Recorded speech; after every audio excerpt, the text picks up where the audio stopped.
예수께서 눈물을 흘리시더라. 자, 여러분, 지난 주일날 말씀 여러분 기억나시죠? 나면서부터 보지 못했던 자를 고치시는, 그래서 예수님이 내가 신뢰합니다, 내가 보냄을 받았다, 그 말씀과 함께 이어지는 말씀이 여러분이 오늘 어제부터 묵상했던 말씀인데 내일까지 묵상돼요. 그만큼 중요하다는 말씀인데 바로 나사로의 죽음에 대한 말씀입니다. 사실 이 말씀은요, 요한복음과 사복음서에서 제일 클라이막스에 해당되는 말씀이에요. 요한복음은요, 이게 11장 말씀인데 11장에 온통 이제 나사로에 대한 말씀이 나와요. 12장이 되면 주님이 예루살렘에 들어가세요. 십자가를 지시려고. 그러니까 요한복음은 굉장히 속도가 빨라요. 그러니까 예수님이 나사로의 사건을 눈을 이제 죽었던 그를 일으키고 살리자마자 유대인들은 그를 죽이려고 해요, 예수님을. 그리고 예수님은 아예 죽기로 작정하시고 십자가를 이루기 위해서 그는 예루살렘으로 들어가는 말씀으로 시작됩니다. 자, 그런데 우리가 바로 이 나면서부터 보지 못한 사람, 혹은 또 오늘 이제 죽음을 맞이한 나사로, 이 모든 말씀들은 공통점이 있어요. 뭐죠? 이게 한거불능의 한계라는 거예요. 더 이상 저항할 수 없는 거예요. 나면서부터 눈이 멀었다는 건 뭐죠? 완벽하게 절망해요. 빛이 없었어요. 게다가 그것보다 더한 게 뭐죠? 죽음이에요. 나사로가 사랑하는 사람이 죽었어요. 그 죽었다면 우리 말대로 끝난 거죠. 여러분, 누군가 여러분에게 주중에 아니 그 사람 죽었대, 여러분 그 말을 들을 때 여러분은 굉장히 허탄하고 절망할 거예요. 근데 그건 뭐죠? 더 이상 끝났다는 거예요. 그 사람의 이름은요, 며칠 입에 오른 다음엔 더 이상 오르지 않습니다. 이미 죽었기 때문에 그래요. 그러니까 오늘 이 사건은 뭐냐 하면은 그 끝난 사건, 나면서부터 보지 못한 완전한 절망, 더 나가서 죽었다는 거예요. 그렇다면 이거는 그냥 끝난 거예요. 더 이상 구원의 여지가 없다는 거예요. 어두움이에요. 근데 그 어두움에 주님이 빛으로 오셨어요. 그게 나면서부터 보지 못한 사람에게 임하신 주님이에요.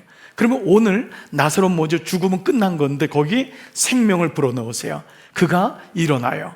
그래서 요한복음에는요, 가장 많이 쓰인 단어가 뭘까요? 빛과 어둠, 빛과 생명이에요. 이 두 단어예요. 그리고 우리가 그동안 요한복음을 많이 묵상했지만 이런 축들을 자꾸 보게 되면은 묵상할 때마다 말씀이 보이기 시작해요. 특별히 여러분 스스로가 내가 좀 어두움에 있는 것 같아, 내 인생에 실망하고 절망하고 낙담되어 있는 것 같아, 그럴 때마다 오늘 이 말씀이 여러분에게 들리기를 주의 이름으로 축복합니다. 자, 오늘 이런 가운데 이 말씀은 바로 인간의 실존적인 모습이에요. 하나님의 형상으로 지음받아 가장 아름답고 영원토록 살 수 있도록 지음받은 인간은 죄를 지므로 하나님과 떨어졌어요. 어두움에 처하게 됐고 그 결과 죽음이란 단어를 가지고 살게 된 거예요. 사람은 늙어서 죽는 것이 아니에요. 병들어 죽는 것이 아니에요. 성경은 그것이 하나님과 떨어진 것의 결과임을 말씀하고 있어요. 죄의 삭시 죽음이다 라는 것을 말씀하세요. 자, 그래서 이러한 인간의 절망 가운데 빛이, 생명이 왔다는 걸 얘기하면서 그 눈으로 보니까 11장이 보이기 시작하는 거예요. 자, 11장 1절이 이렇게 시작해요. 여러분, 지난 금요일 날 말씀인데 다 동그라미를 어디다 쳤을까요? 한 병자가 있었는데, 이거예요. 그러니까 성경은 무언가를 얘기할 때 배경을 말씀하세요. 거기 빛이 임하고 거기 생명이 임한 거예요. 이 병자는 죽을 병이에요. 네, 그는 마리아와 그의 자매 마르다의 마을 베다니에 사는 나사로였다. 이 마리아가 먼저 나온 것도 굉장히 영적 장치에 의미가 있어요. 물론 이 사람 예수님이 차등을 둬서 사랑한 건 아니에요. 차별한 건 아니에요. 그러나 마르다는 마르다에게, 그러나 또 마리아의 역할이 있어요. 마리아는 예수님 발 앞에 무릎을 꿇고 주의 말씀을 경청했던 사람이에요. 그래서 11장 2절에서는 이미 마리아가 그 예수님께 향유를 부었던 사건이 금요일 날 말씀이에요. 이 나사로의 죽음 이후에 나타나요. 근데 11장 2절에서는 마리아는 예수님께 향유를 부어서 그의 다리를 씻었던 사람이다. 그 말씀이 이미 나오는 거예요. 이걸 이제 선취적 선고라고 하는데 그는 대통령이 될 사람이다. 어떤 그림자를 보여주는 거예요. 이 말은 뭐냐 하면 마리아를 통해서 믿음의 완성이 이루어지고 있다는 것을 마르다와 마리아를 통해 보여줘요. 이게 흔한 말로 어떤 경기를 볼 때 관점에 포인트라고 하죠. 관전 포인트, 묵상의 포인트인 거예요. 오늘 여러분들 거기다 한번 말씀을 기울여 봤으면 좋겠어요. 자, 이렇게 해서 병든 자가 있어요. 그런데 주님은 나사로의 죽음까지도 얘기해요.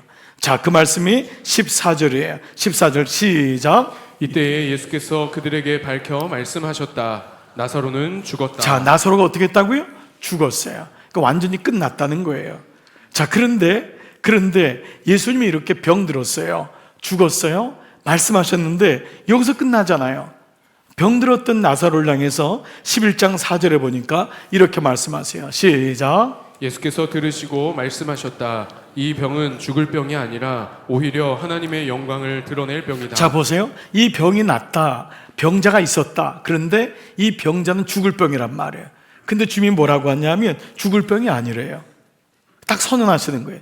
사람들은 여기 설왕설래 말이 많아요. 그거 어쩌다 병 걸렸어? 누구 집 아이래? 뭐 동생이 있대? 부인이 젊대? 얼마나 말이 많겠어요. 애기는 몇 살이래? 근데 주님이 뭐라 그러죠? 이 병은 죽을 병이 아니다. 딱 선언하세요. 그리고 이제 죽었어요.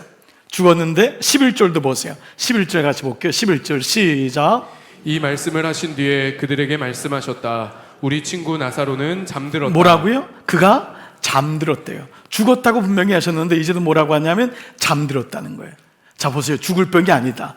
잠들었다. 주님이 그냥 선언하시는 거예요. 그날 말로 더 이상 얘기하지 말라는. 더 달지 말아라. 더 달지 말아라. 다른 얘기하지 말아라. 우리는 다른 사람에 대한 관심이 많아요.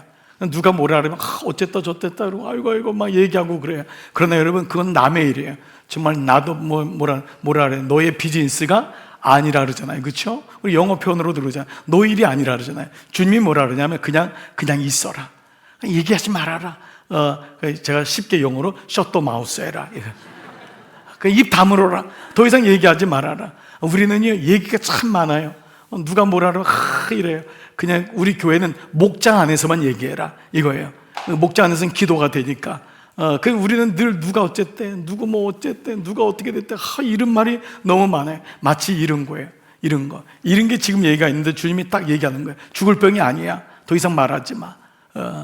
아멘 안 하셔도 그냥, 이런 말을 하는 거예요. 자, 그리고 뭐죠? 또 하나는 뭐예요? 잠들었어. 죽은 게 아니야. 잠드는 건 뭐예요? 깨우면 된다는 거예요. 이게 말도 안 되는 말 같지만 주님이 아예 선언을 하세요. 자, 이제 이 말씀으로 배경이 시작돼요. 그리고 주님은 말씀드린 대로 나사로의 두 여동생이 있어요. 첫째가 누구죠? 마르다. 둘째가 마리아예요. 그리고 마르다와 마리아에게 주님이 다가오세요. 다가오시면서 그들을 만나세요. 이게 참 놀라운 거예요. 그래서 사실은 마리아의 믿음으로 연결이 돼요.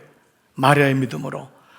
여러분이 사건 중에 기억나는 게 신방 갔는데 마르다는 주님께 음식하느라고 정신이 없어요. 그것 자체가 문제가 아닌데 그것 때문에 예수님이 보이질 않아요. 그리고 마리아가 너무 얄미워요. 그래서 쟤 좀 어떻게 해달라고. 그랬더니 주님이 뭐라 그래요? 너는 한 가지만 잘하면 된다. 그러면서 그냥 마리아도 한 가지를 잘했다. 그 한 가지가 주님과 교제하는 거다. 이제 이런 얘기들을 하고 있는 걸 보게 돼요. 자, 이런 말씀들을 보면서 주님이 마르다에게 맞게끔 또 접근하시고 또 마리아에게 또 접근하세요. 말씀하세요. 이게 1대1인 거예요. 이게 인격적인 관계. 주님은 그룹으로 우리를 부르시는 것 같지만 한 분 한 분에게 말씀하세요. 남편에게 말씀하고 아내에게 말씀하고 아이에게 말씀하고. 오늘도 여러분 말씀이 똑같이 선포되지만 여러분 듣고 적용하는 건 다 다를 거예요. 이거를 가르쳐서 인격적으로 만난다는 거예요. 주님이 여러분에게 한 분 한 분을 오늘 찾아가시는 줄 믿습니다. 그리고 여러분에게 말씀하시기를 소원합니다. 자, 이제 이렇게 오늘 이제 본문은요 28절이 시작인데 28절이 중요해요. 주님께서 마르다의 동생인 마리아를 부르시는 장면으로 시작돼요. 자, 28절 한번 읽어볼게요. 어디다 동그라미 칠까요? 시작. 이렇게 말한 뒤에 마르다는 가서 그 자매 마리아를 불러서 가만히 말하였다. 선생님께서 와 계시는데 너를 부르신다. 네, 저는 여기다 동그라미를 친 거예요. 선생님께서 너를 부르신다. 이게 모든 시작이에요. 모든 시작이에요. 주님이 부르시는 거예요. 그런데 이제 마르다의 사건은 뭐냐면 마르다는 자기가 가요. 물론 이것을 뭐 잘못됐다기보다도 조금은 비교하는 것으로 요한복음은 얘기하는 거예요. 마르다는 급한 사람이에요. 마르다는 선생보다 앞서가는 거예요. 그래서 그는 늘 말이 많아요. 사건도 저지르고. 그래서 주님이 오시니까 문 오기로만 달려나가요. 그렇지만 그는 사실은 주님의 부활을 믿지는 못한 거예요. 그런 가운데 이제 이 마리아가 그 안에서, 마을 안에서 상갓집에서 울고 있는데 주님이 이제 마리아를 통해서 말하는 거예요. 선생님께서 와 계시는데 너를 부르신다, 이거예요. 주님이 부르신다. 이것이 사실은 모든 복음서의 특징이에요. 내가 온 게 아니에요. 주님이 부르시는 거예요. 우리는 내가 왔다고 생각해. 내가 그 사람 만났다고 생각해. 그러면 내가 헤어질 수 있어요. 내가 중간에 멈출 수 있어요. 저는 목사예요. 평생 아마 은퇴하기 전까지도 목사라는 직업을, 직을 가지고 있을 거예요. 목사는 직업이죠. 천직이라고 하죠, 보통. 근데 목사만 천직이 아니에요. 저는 결혼을 했어요. 아이가 있어요. 이 모든 것은 사실 어려워요. 그러나 그때마다 기억하는 게 있어요. 주님께서 나를 부르셨다는 거예요. 주님께서 사람을 만나겠다는 거예요. 이것은 저의 연약한 의지를 도와요. 저는 무너지거든요. 그만두고 싶거든요. 근데 누가 부르셨냐가 저에게 늘 기억이 돼요. 주님이 부르셨다고 하는 거예요. 주님이 나를 이 땅에 보내셨다는 거예요. 때로 생명도 우리는 그만두고 싶을 때가 있어요. 젊은이 중에 3분의 1이 직접적인 자살을 경험해 보거나 자살의 유혹을 받는데요. 옛날처럼 우리는 견디기, 어떤 그런 어려운 시절에 견뎌냈던 것도 있지만 요즘은 그게 좀 약한 게 있는 것 같아요. 그렇지만 그들도 고민이 있는 거예요. 그러나 그때마다 생명을 유지할 수 있는 이는 내가 이 땅에 내가 태어난 게 아니라는 거예요.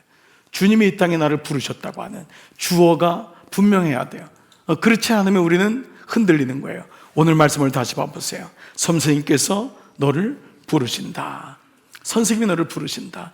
그때 마리아가 선생님 예수님으로 달려가요. 이건 굉장히 놀라운 거예요. 부른다는 것은요, 이 애굽에서 출애굽한다는 거예요. 부른다. 그래서 그가 상갓집에서 죽음의 안에 있는데 그를 불러요. 죽음의 마을 속에 있는데 주님이 의도적으로 들어가질 않아요. 물론 주님은 죽음 속으로도 들어가셔서 모든 것을 평정하시는 분인데 마리아에게 있어서 주님이 죽음에서부터 건지시는 거예요. 그를 불러내시는 거예요. 이게 교회예요. 에클레시아는 건 뭐냐? 부름받은 사람들의 모임이라는 거예요. 주님이 부르신 거예요. 내가 세상에 빠져 있을 수밖에 없는데 거기서 부르신 거예요. 나를 찾으시고 선택하시고, 이게 놀라운 말씀이에요. 그래서 그를 마을에서부터 불러요. 그냥 울고 있는, 죽음의 권세에 붙잡혀서 거기서 울고 있는 그를 주님이 부르셔서 그 울음의 장소에서부터 그를 탈출시키세요. 마을에서 나오게 하세요. 자, 이제 그 말씀이 32절이에요. 자, 그때 이 마리아가 28절에 보니까, 29절에 보니까 뭐라고 나와 있죠? 급히 일어나. 마리아의 순종이에요. 마리아는 예수님이 왜 부를까 물어보지 않아요. 그는 순종해요. 왜 예수님 오지 않고 마을 어디서 나를 부를까? 그는 그냥 급히 순종해요. 그래서 말씀에도 급히 일어나. 이게 지금 1년의 계속적인 말씀이지만 믿음은 내가 이해되니까 믿음을 갖는 게 아니에요. 순종이 먼저 중요한 거예요. 그래서 가정 안에서도 부부끼리도 제일 중요한 게 뭐냐 하면 알아가는 게 아니에요. 순종이에요. 부모와 자녀 사이에 가장 절실한 게 뭘까요? 순종이에요.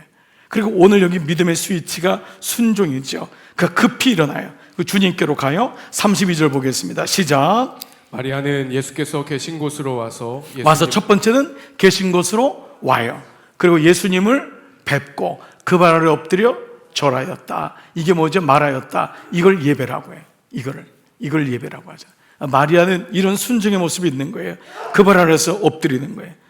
주님 계신 곳으로 가는 거예요. 우리는 주님이 내 안으로 오시기도 원하지만 또 주님이 부르시는 거예요.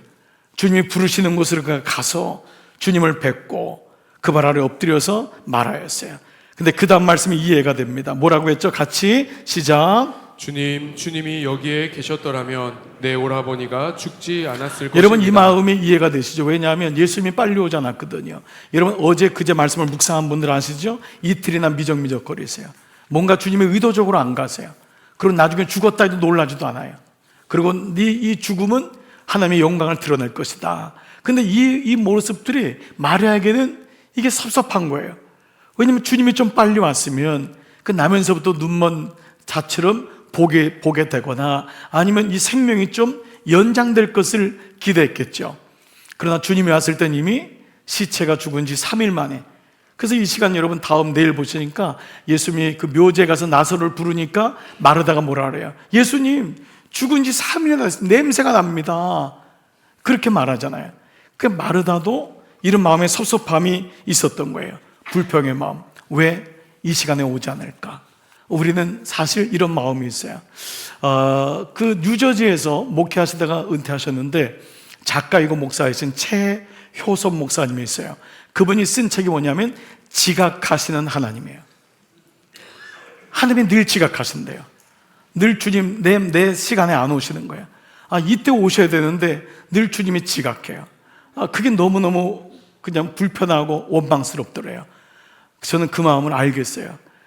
목회하다 보면은 주님 왜 그 정도 그거 안 들어주냔 말이에요. 아니 그게 뭐 이렇게 어려우시냐고. 그렇게 기도하고 그렇게 했는데 좀 들어 응답하시지. 그게 안 될 때가 너무 많아요. 그래서 저는 그 지각하시는 하나님, 그 마음이 어떤 마음인지를 알게 되죠. 그러니까 마리아에게도 이 마음이 있었는데 여러분 주님은 실수가 없으신 분임을 믿습니다. 그러니까 결국 나의 시간과 하나님의 시간의 갈등인 것 같아요. 믿음이 뭐냐 하면 믿음은 하나님을 나에게 맞추는 건 아니잖아요. 물론 우리는 내가 이게 급한 거예요. 내 문제가. 그래서 주님을 끌어당기고 싶어요. 주님 이것도 도와주시고요, 이것도 도와주시고요, 얘에게 이런 것도 주시고 얘 연령에 맞게끔 이렇게 역사해 주세요. 그러나 엄밀히 말하면 그것은 내 개인이 만든 하나님이에요. 하나님의 뜻이 크겠어요? 올바르겠어요? 내 뜻이 올바르겠어요? 오히려 늦어도 그게 주님이 원하시는 거예요. 얘는 좀 더 시간이 필요해. 이게 맞는 거예요. 근데 우리는 요 합격 보지 않기 때문에 조금만 어려운 일이 생기면 주님 어디 계신 거예요? 찾는 거예요. 마리아도 그런 거예요. 왜 나에게 이런 병을 주세요? 저는 1년 넘게 목회를 스탑했었잖아요. 근데 그 시간이 없었으면 여러분하고 만남이 없었어요. 또 제가 이렇게 마지막 목회를 최선을 다해서 할 수가 없었을 거예요. 근데 그 1년이란 멈춤의 시간이 저에게는 너무 놀라운 시간이었어요. 근데 그 시간은 이해될 수 없는 시간이었어요. 뭐지? 근데 돌아보니까 하나님의 시간표가 있었다는 거예요. 여러분, 오늘 이 마리아는 오히려 이 시간이 하나님을 만나는, 예수님이 어떤 분인지를 아는 시간이 되었던 거예요. 또 하나는요, 마리아는 너무도 소중한 믿음을 가졌지만 마리아에게 믿음은 나면서부터 눈먼 자를 고치시는 정도까지만 믿었어요. 죽은 사람까지 어떻게 이루실까? 이게 아직은 마리아의 믿음이에요. 마리아는 거기까지인 거예요. 오늘 우리에게도 이 믿음을 주는 거예요. 너는 나를 어디까지 믿니? 너는 나를 죽어도 믿니? 이 믿음을 우리에게 던져주고 있어요. 그러니까 마리아는 오늘 이런 마음을 가지고 있었기 때문에 주님 좀 더 일찍 오셨으면 우리 오라비가 이렇게 허무하게 죽지 않았을 터인데 여기 멈춰 있었던 거죠. 자, 이때 예수님의 반응이 나옵니다. 33절 시작. 예수께서는 마리아가 우는 것과 함께 따라온 유대 사람들이 우는 것을 보시고 마음이 비통하여 괴로워하셨다. 네, 예수님께서 이 비통하여 괴로워하셨다는 것은요, 여러분 옆에 매일 성경에 그 해설에도 나오지만 격분했다, 그리고 탄식했다, 그 거룩한 분노, 이런 단어를 써요. 너무 안타까워하는 거예요. 너무 안타까워하는 거예요. 그건 뭐냐 하면 마리아조차도 나왔는데도 우는 거예요. 거기서 탈출시켰는데 거기 있지 말아라, 거기 우는 사람하고 있지 말아라, 나온 거예요. 그래서 사람들은 그가 그 오라비의 무덤으로 가는 줄 알고 따라 나왔다고 했잖아요. 나왔는데도 울고 있는 그 모습 보고, 마리아가 우니까 같이 오는 가족들을 보고 주님이 비탄하신 거예요. 그건 죽음의 권세에 붙잡혀 있는 모습을 보면서 안타까워하시는 거예요. 그래서 여기 이 단어도 뭐냐면 깊은 탄식이에요. 깊은 탄식. 내면서부터는 깊은 거룩한 분노가 있었던 것이죠. 자, 그러면서 말씀하신 오늘 요절이 바로 35절이에요. 오늘 설교 제목인데요, 35절 다 같이 시작. 예수께서는 눈물을 흘리셨다. 여러분 중에 만약에 이 말씀을 성경으로 처음 보신다면 정말 잘 됐어요. 이게 묵상하는 사람의 이게 특권인 거예요. 설교를 듣는 것과 내가 이 말씀을 가지고 이런 말씀이 있었네, 여기다 별표를 하고 왜 주님이 우셨지? 이게 뭘 의미할까? 이걸 물어보는 거예요. 주님이 왜 오셨을까? 나사로를 이 사람들이 말한 것처럼 정말 어지간히 사랑하셨나 보다, 그래서 이렇게 울었을까라고 하는 거예요. 근데 이 말씀이 영어 성경도 그렇지만 헬라 원어로 가장 짧은 단어예요. 영어도 두 단어예요. Jesus wept. 주님이 우셨대요. 헬라어 말도요 가장 짧아요. 헬라어 말은요 이 에다쿠르센 호 이에수스예요. 에다쿠르센이란 말이 뭐냐면 울었다, 과거형이에요. 그 호가 뭐냐면 그예요. 더 정관사, 그분이 울었다는 거예요. The Jesus. 그러니까 wept the Jesus예요. 영어로 말하면. 그러니까 이 말이 번역하면 우셨다 그 예수가, 이 말이에요. 저는 오히려 이 말로 번역했으면 어땠을까? 우셨다 그 예수가. 그 말은 뭐냐면 울지 않을 것 같은, 아니 그분이 울 이유가 있나? 뭐 전능자가 사람 한 명 죽는 게 뭐 대단하다고, 다 죽는 건데. 근데 굳이 뭐 그 예수가 우셨다? 그것도 우셨다 그 예수가. 그 둘 다 강조하는 거예요. 아니 그분이 왜 우셔? 아니 다 죽는 건데. 근데 그 예수란 말은 그 전능자가, 하나님의 본체신 그분이 우셨다라는 거예요. 자, 그러면 이 눈물의 의미는 뭘까요? 여러분 최근에 여러분 울어보셨던 기억이 있나요? 자, 한번 너무 아파가지고 너무 울었던 기억이 혹시 있나요? 아니면 누구 때문에 그 사람 때문에 울었던 기억이 있어요? 기도하면서 너무 통곡이 나고 울었던 적이 있습니까? 혹시 주님의 교회를 위해 기도할 때 막 성령께서 말할 수 없는 탄식을 주셔서 울었던 적이 있나요? 그러면 예수님이 울었다는 건 뭘까요? 예수님이 갱년기가 돼가지고 이렇게 우시나? 뭐지? 예수님 T인 줄 알았는데 이건 투머치 F네. 필러.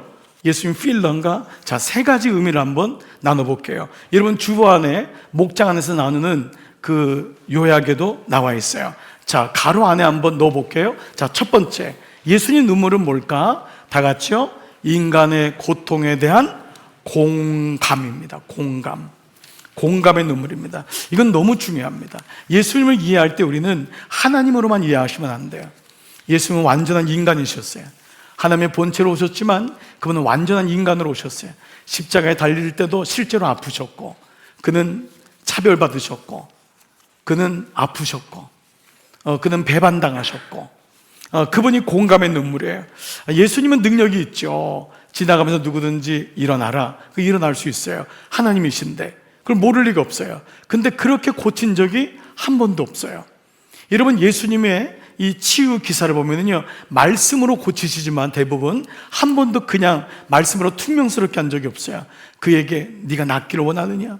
왜 이렇게 되었느냐? 아니면 가서 만지시고, 그러면서 이 말씀이 뭐냐면 마태복음 9장에 보면요 이 말씀이에요. 9장 36절 가장 대표적인 건데, 무리를 보시고 어떻게 해요? 불쌍히 여기시고, 이거예요. 이 말씀이에요. 이게 스플랑크 니조마인데, 스플랑크 말이 이 위 안에 있는 바이러스란 말이잖아요. 움직이는 거. 그래서 이게 의학적인 단어예요. 그러니까 뭐냐면 위가 움직인다는 거예요. 창자가 움직인다, 뒤틀린다. 이 말이 불쌍히 계시고요. 예수님이 무리를 볼 때 그냥 오병이어의 기도를 이렇게 한 거예요. 너무 불쌍한 거예요. 저 인생에 먹을 걸 따라다니는 게 너무 불쌍한 거예요. 이거 먹으면 또 배고플 텐데. 그래서 오병이어를 일으키시면서 불쌍히 계시고, 나면서부터 병든 자를, 38년 대 혈루병 걸린 자를 불쌍히 계시고, 이게 예수님 마음인 거예요. 스플랑크 니조마이, 창자가 뒤틀리는 거예요. 그러니까 주님은 그냥 멀리서 보고 그냥 너 아프구나, 일어나, 이게 아니라는 거예요. 전화하시고 괜찮냐 그러고 찾아가시고 오라고 하고 그의 손을 만져주시고. 그래서 이 말씀이 주님이 고통 가운데로 들어가신다, 고통을 관망하시는 분이 아니에요. 그분이 고통 가운데 들어간다는 거예요. 그래서 여러분 우리가 위로받을 때 가장 큰 위로가 뭐냐 하면 내가 알아, 이거예요. 내가 알아, 이거예요. 그렇게 그 딸이 그렇게 힘들었는데 엄마한테 전화했더니 엄마가 뭐래? 알아. 그 얘기하니까 그냥 펑펑 우는 거예요. 알아. 저도 제가 가장 기도가 응답받았을 때 가장 놀라운 답은 주님이 내가 너를 안다, 그거였어요.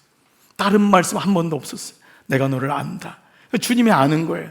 그래서 이걸 히브리서 말씀에 4장 15절, 우리의 대제사장은 예수님은 우리의 연약함을 동정하지 못하신 분이 아니라는 거예요. 두 번 부정한 완전한 강조예요. 그분은 우리 연약함을 그냥 놔두질 않아요. 우리가 슬퍼하면 슬퍼하는 거예요. 여러분이 아파하면 아파하는 거예요. 그게 주님의 마음이에요.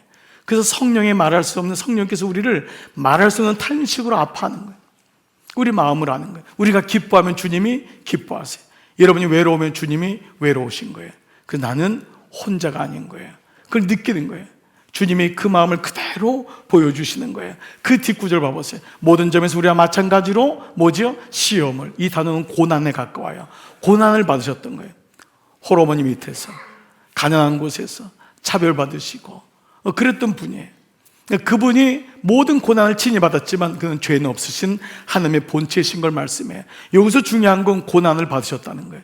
그분이 우리랑 똑같이 아프시고 고난을 받으셨다. 그래서 이것이 성육신의 복음인 것입니다. 첫 번째, 그의 눈물은 인간의 고통에 대한 공감의 눈물입니다. 두 번째, 예수님의 눈물은 죄로 인해 무너진 세상을 향한 눈물이에요. 세상이라고 쓰시면 됩니다. 죄로 인해서 무너진 세상을 향한, 물론 예수님은 단순히 나사로를 사랑해서 나사로를 사랑하셨지만 나사로의 죽음 때문에 우신 것만 아니에요. 이 말씀은 뭐냐면 그가 죄로 인해서 죄에 붙잡혀 있는 그 죽음 자체, 그 울고 있는 그 모습, 그 죄의 권세 아래 붙잡혀 있는 죽음 자체 때문에 온 거예요. 여러분 아시는 대로 죽음이란 단어는 창세기 없어요. 하나님 우리를 창조하실 때 보시기에 가장 좋았더라, 심히 좋았더라, 그랬던 우리에게 죽음이 왔어요. 그건 바로 죄의 결과였음을 말씀드린 대로 우리는 늙어서 죽는 게 아니에요.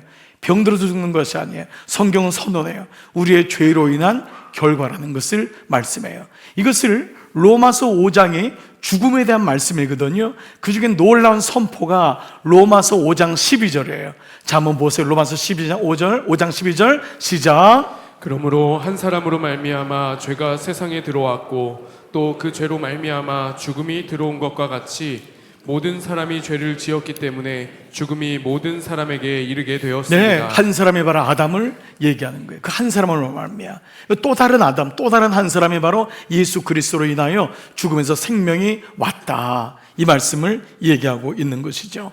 자, 예수님은 나사로의 죽음 앞에서, 무덤 앞에서 죄로 인해 무너진 세상 때문에 우셨어요. 여러분 이 말씀이 한 곳에 더 있어요. 예수님이 우셨다고 하는 게 여러분 요 구절 말고 다른 구절이 있을까요, 없을까요? 있어요. 맞아요. 누가복음에 나와 있어요. 그건 바로 무너져가는 예루살렘을 보시면서요. 자, 누가복음 9장 여러분 말씀 한번 볼게요. 자, 이 말씀 41절, 예수께서 예루살렘 가까이 오셔서 그 도성을 보시고 우시었다. 예루살렘아, 예루살렘아, 내가 너를 위해서 그렇게 기도했건만, 내가 암탉이 병아리를 안듯이 그렇게 선자들을 보냈거든 너희는 다 죽인 거예요. 예루살렘이 이렇게까지 죄에 물들었던 거예요. 주님이 예루살렘이 디도 AD 70년에 로마의 디도 장군에 의해서 돌 하나 위에 돌 위에 남지 않고 정말 다 죽어요. 애들 할 것 없이 다 죽어요. 완벽하게 예루살렘 안에서 다 초토화가 됩니다. 그걸 주님이 보신 거예요. 그걸 봤을 때 주님이 울지 않을 수가 없는 거예요. 그래서 여기서 우셨다고 하는 단어도 똑같은 에다쿠르센이에요.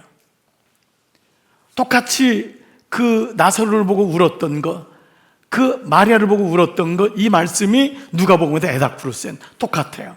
그건 뭐냐면 죄로 인해서 무너지는 도성, 세상을 향해 울었던 거예요.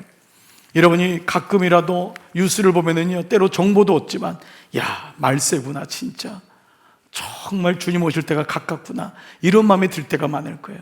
세상은 그렇게 긍정적이질 않아요. 근데 주님은 그런 세상을 보면서 너무 안타까운 거예요. 죽음의 권세 아래 붙잡히고 다 죄 가운데 있는데 모르고 멸망당해 가고 있는 세상, 그 세상을 향해 주님은 우신 거예요. 그래서 여러분 선교사님들이 이 마음을 갖기 때문에 자기의 직업을 다, 가정을 놔두고 선교지로 들어갈 수 있는 마음이 있는 거예요. 울고 주님의 마음이 느껴지기 때문에, 그 땅에 가서 한 명이라도 전하고 싶은, 복음을 전하고 싶은 그 마음이 있기 때문에 우는 거예요. 그래서 이제 세 번째는 뭐냐, 바로 이것은 그들을 놔두지 않고, 바로 세 번째는 십자가를 향한 구속의 눈물이에요. 주님은 그 나사로의 죽음에 공감하세요. 그리고 세상의 죽음의 권세에 붙잡히는 걸 보고 너무 안타까워 우세요. 여기서 멈추질 않아요. 이건 종교라고 해요. 주님이 생명이 되는 이유는 그 안으로 들어가세요. 말씀드린 대로 여러분 나사로의 죽음은 요한복음의 가장 절정이에요. 그리고 요한복음이 끝나면서 사람들은 예수를 죽이기로 작정해요. 예수님은 마리아를 예수님은 나사로를 살렸는데 세상은 그를 죽여요. 참 이게 놀랍죠. 그래서 요한복음 11장 53절 맨 마지막 절이 이렇게 끝나요. 그들은 날 때부터, 그들은 그날로부터 예수를 죽이려고 모여하였다. 그러니까 예수님은 이 나사로를 살렸는데 세상은 그를 죽이려고 해요. 그래서 이 말씀을 가리켜서요, 주석에 보니까 생명의 교환이 일어난 장면이라 그래요. 생명의 교환이, 생명을 주고받았대요, 교환을. 그래서 이 말씀의 표현이 놀라워요. 나사로는 무덤에서 나오고 예수님은 무덤으로 들어가셨다는 거예요. 이게 이 장면이에요. 나사로는 무덤에서 나와요. 근데 나사로를 살리기 위해서 주님이 무덤으로 들어가세요. 여러분, 여기서 이제 우리가 알게 되는 단어가 구속이라는 단어예요. 여러분, 우리는 구원받았죠? 구원이라는 단어를 잘 알고 있어요. 나 구원받았네, 너 구원받았네, 우리 구원받았네. 어릴 때부터 구원이라는 단어를 너무 많이 썼어요. 그러나 구속이라는 단어는 많이 안 써요. 근데 우리가 왜 구속사, 구속이라는 단어를 의지적으로 써야 되느냐? 구원과 구속은 비슷하지만 많이 결이 달라요. 구원은 보편적으로 하나님이 우리를 구원했다. 실제로 구원이란 단어에는 모든 종교에 다 있어요. 불교에도 있고요, 히랍 종교에도 있고요, 모하메드 종교에도 있고요, 유교에도 있어요. 심지어요. 구원은 뭐냐 하면 이 땅에서 신천지로 간다는 거예요. 그게 신천지예요. 새 나라로. 이 구원은 모든 종교가 가지고 있어요. 그렇죠. 그런데 구속은 오직 예수 그리스도에 의해서만 있는 단어가 구속이에요. 이 구속이 뭐냐 하면, 구속은 나를 들여서 너를 구원했다는 거예요. 나를 들여서. 이게 랜섬이에요. 여러분, 랜섬이란 말이, 아이가 유괴를 당했는데 부모에게 1억을 가져와라. 부모는 1억이 아니라 자기 목숨이라도 주는 거예요. 1억을 대신하고 내 목숨을 줄 테니까 애만 살려다오. 나를 죽여라. 이게 랜섬이에요. 이게 구속인 거예요. 여러분, 이게. 그러니까 하나님의 아들이신 본체가 이 땅에 오셔서 나를 죽고 그를 살리신 거예요. 이게 바로 구속이라는 사건이에요. 이 말씀이 마가복음 10장 45절 보세요. 인자는 섬김을 받으러 온 것이 아니라 섬기러 왔으며 다 같이 많은 사람을 구원하기 위하여 치를 몸값으로 자기 목숨을 내주러 왔다. 이 단어에 정확하잖아요. 세 번역에 치를 몸값으로. 이게 랜섬인 거예요. 치를 몸값으로 내 목숨을 주러 온 거예요. 여러분, 이 복음이요, 여기서 부닥칠 때 이걸 거듭남이라 그래요. 좀 심각하게 할게요. 교회 와서 거듭나잖아요. 말씀이 들리는데 어떤 말씀이 들려요? 이 말씀이 들려야 돼요. 그분이 나를 위해 죽으셨구나. 그분이 나를 위해 죽으셨구나. 그래서 내 너를 위해 모든 걸 주고만, 이걸 주고만 너 나를 위해 무엇하느냐. 저도 무너졌던 말씀이 그 말씀이에요. 저는 좀 빨리 왔어요. 중학교 1학년 때 그 찬양 때문에, 그 말씀 때문에 거듭남을 경험했어요. 나 너를 위해 모든 것 주고만 너 나를 위해 무엇을 주느냐. 이게 바로 기독교예요. 이게 바로 말씀인 거예요. 종교는요, 나를 위해 모든 걸 달라. 이게 종교예요. 그러나 한 단계 더 들어가는 기독교 뭐냐 하면, 복음은 뭐냐 하면, 그분이 나같이 무지랭이를 위해, 나같이 가치 없는 걸 위해서 당신의 목숨을 드렸다는 거예요. 이게 영으로 느껴지고 이 말씀이 믿어질 때 놀랍게도 거기 감동이 생겨요. 그때 그걸 가리켜서 born again, 다시 태어나는 은혜입니다. 여러분, 이 은혜가 이미 경험하신 분이 있겠지만 앞으로 우리 교회에서 이 은혜가 점점 경험되기를 주의 이름으로 축복합니다. 그렇습니다. 그래서 이 구속의 클라이막스가 뭐냐면 바로 예수께서 울더라, 눈물 흘리시더라, 하나님의 눈물인 거예요. 여러분이 패션 오브 크라이스트에 보시면은요, 마지막 장면이 뭐가 나오죠? 그 골고다 언덕에 하나님의 눈물이 떨어지는 장면이에요. 여러분, 이 장면을 대부분 보셨을 거예요. 이 장면이 바로 이것을 의미하고 있는 거예요. 하나님이 우셨다는 거예요. 그분이 우셨다. 그분은 우리를 공감하세요. 우리 아픔을. 여기서 멈추질 않으세요. 이 세상의 죄의 권세에 붙잡혀 있는 걸 보고 너무 안타까워서 우세요. 그러나 거기서 머물질 않으세요. 그분은 나 같은 영혼 하나를 구원하기 위해서 주님이 친히 오셨다는 거예요. 그게 눈물을 흘리셨다라는 것입니다. 그러면 이 나사로의 죽음, 이 죽음 사건이 도대체 뭐가 이렇게 중요하길래 이 사건을 이렇게 말씀하실까? 말씀을 마무리할게요. 여러분, 복음이 시작되었던 유럽이나 또 미국을 가면은 놀라는 것 중에 하나가 있어요. 여러분, 방문하신 분도 이거를 좀 눈치채시면 좀 놀라는 게 있어요. 그건 뭐냐면 무덤이 동네 안에 있다는 거예요. 묘지가.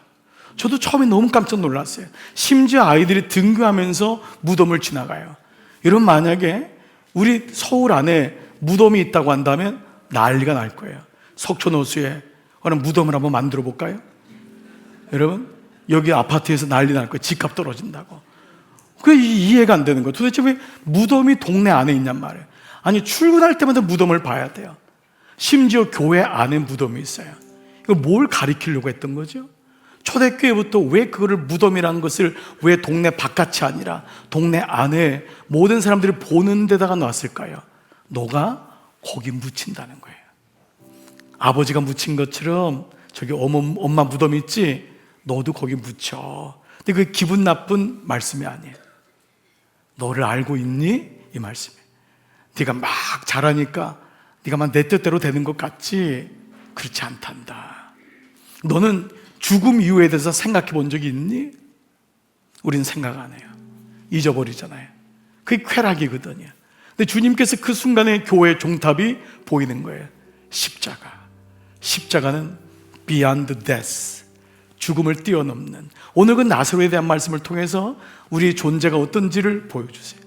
죽음 앞에서 울고 있는 그 마르다와 마리아, 그 울고 있는 모든 사람을 향해서 여기서 멈추는 것인지, 아니면 너는 정말 나를 믿고 있는지 말씀하고 있으세요. 어느 교회에 주차장이 부족했대요. 우리 교회도 마찬가지 아닙니까? 교회마다 교회가 성장하면 주차장이 없는데 그 교회가 주차장이 없으니까 너무 힘든 거예요. 근데 교회 옆에 넓은 공터가 있었더래요. 그 주인이 있죠. 근데 그 주인이 어느 날 와서 하는 말이 이 공터를 다 무료로 쓰더라는, 주차장으로 주일날 쓰라는 거예요. 너무 고마운 거예요. 근데 한 가지 단서가 있어요. 한 주만은 안 된다는 거예요. 52주 중에 51주는 다 쓰라는 거예요. 한 주는 안 된다는 거예요. 그렇지만 그게 귀에 들리질 않아요. 51주가 어디예요? 너무 고마웠어요. 주일마다 썼어요. 근데 문제는 그 한 주였어요. 한 주 때마다 주차했던 사람들이 어디다 차를 주차할지를 모르는 거예요.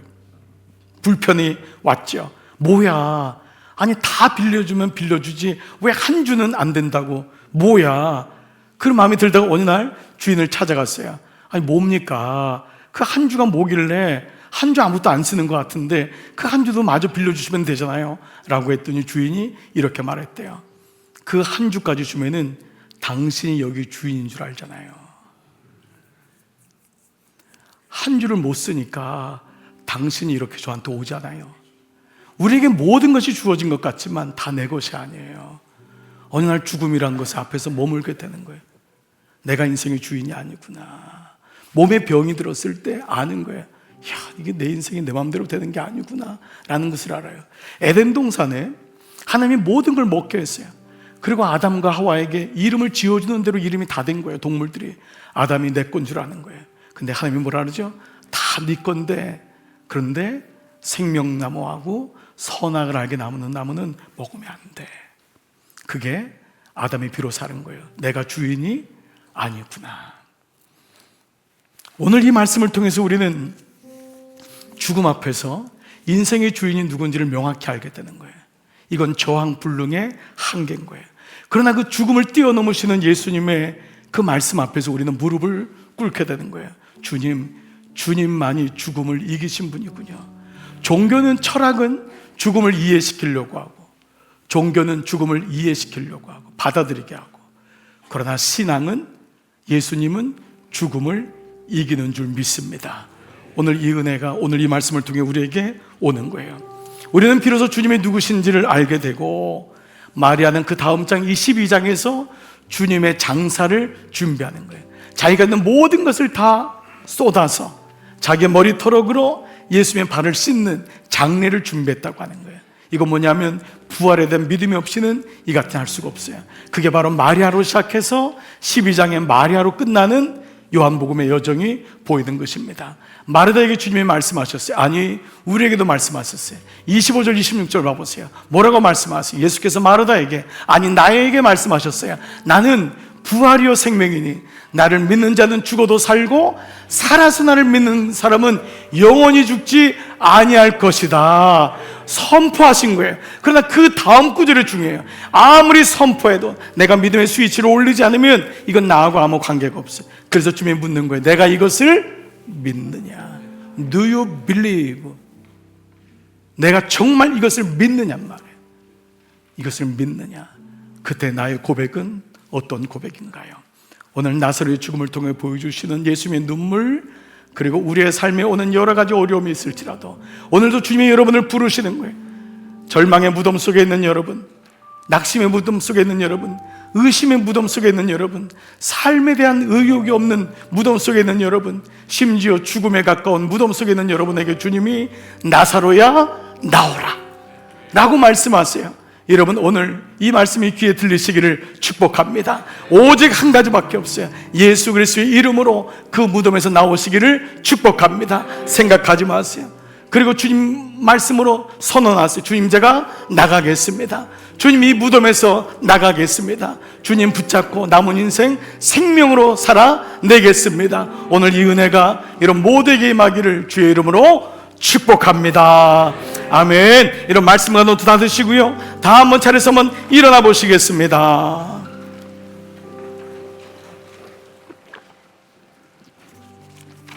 오늘 여러분을 파송하면서 부를 찬양은 원제가 예수 이름 높이세요. 원래 제목이 수많은 무리들 줄지어 그분을 위해 복이 따르네. 그 가운데 주님이 어떤 분인지를 알게 되죠. 우리 같이 이 찬양 마음을 좀 쏟아서 함께 찬양하며 나가십시다.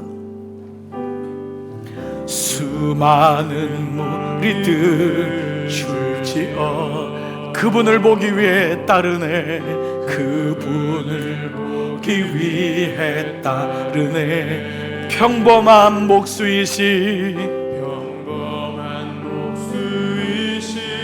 그분 앞에 모든 무릎이 꿇어 경배하네. 모든 문제들 하나하나 죽음까지도 힘을 잃고 생명의 근원 되신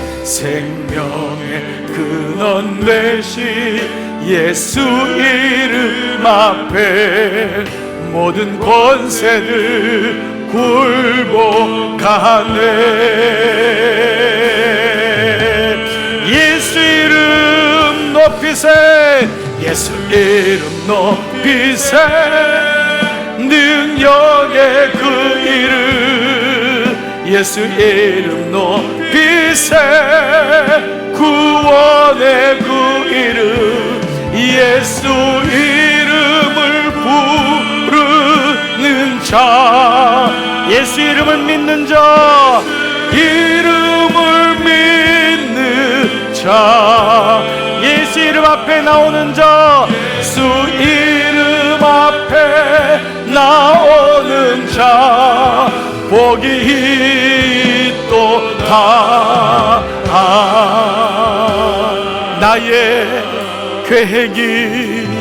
나의 계획이 실패하고 여러분의 소망이 끊어질 때가 있었어요.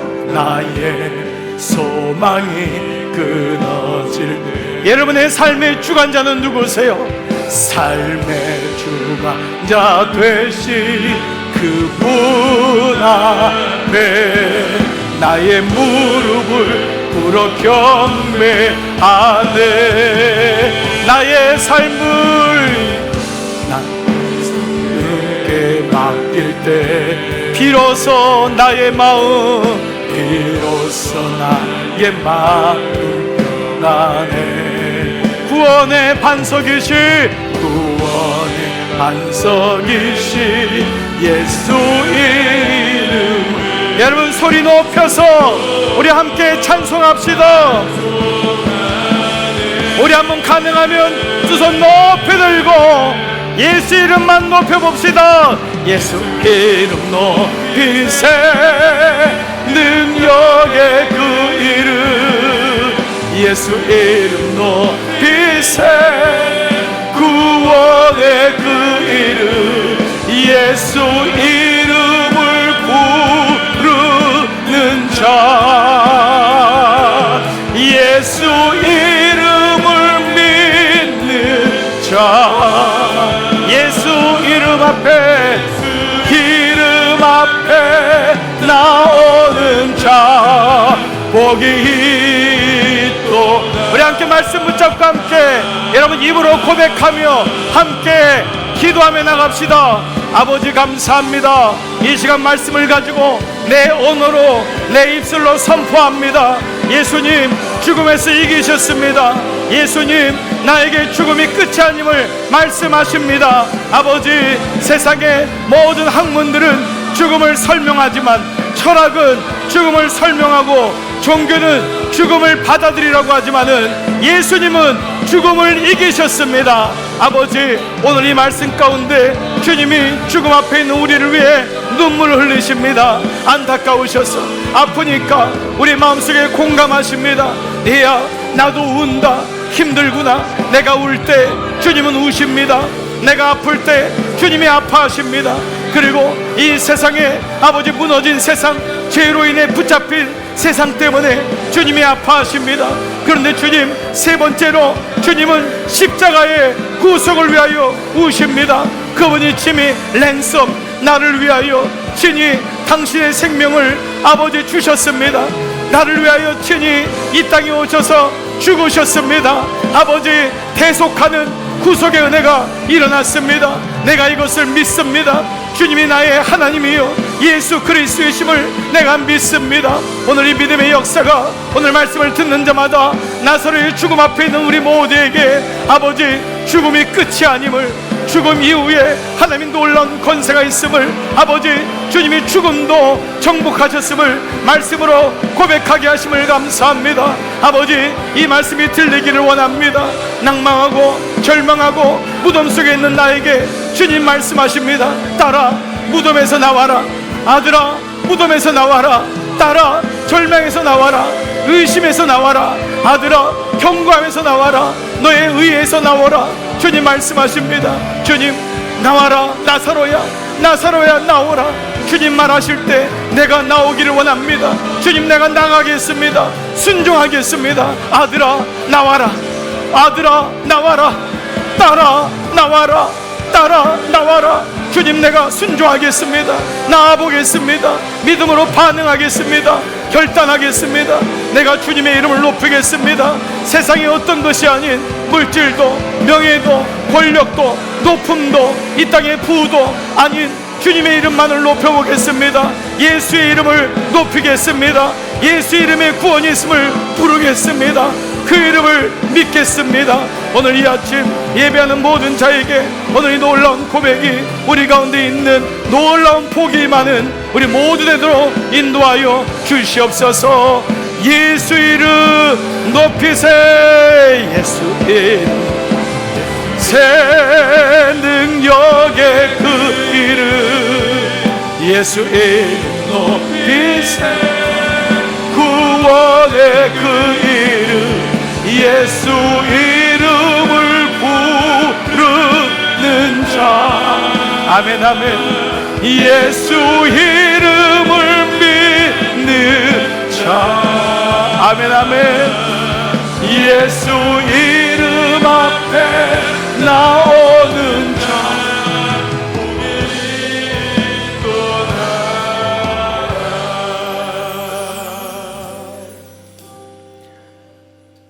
살아계신 아버지, 내 이름이 아니고 세상의 성공의 이름이 아니고 내 자녀의 이름이 아니고 하나님 예수의 이름만이 높아지기를 소원합니다.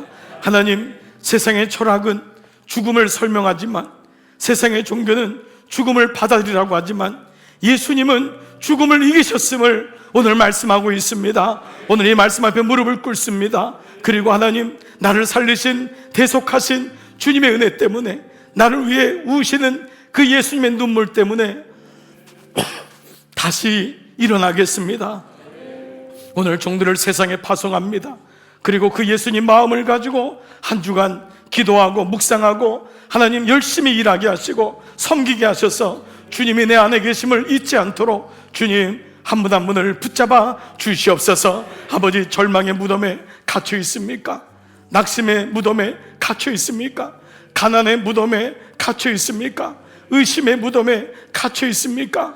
아니면 심지어 죽음에 가까운 그 무덤에 갇혀 있습니까? 주님이 오늘 나에게 말씀하십니다. 찬영아, 나와라. 딸아, 나와라. 아들아, 나오라. 주님, 제가 오늘 말씀을 들었사오니 나오겠습니다. 주님, 그래서 주님과 함께 살겠습니다. 오늘 이 은혜가 한 주간 모든 종들에게 임하여 주시옵소서. 이제는 성부와 성자와 성령의 은총이 머릿속의 모든 종들을 위해 이제로부터 영원토록 함께 하시기를 간절히 축원하옵나이다. 아멘. 할렐루야.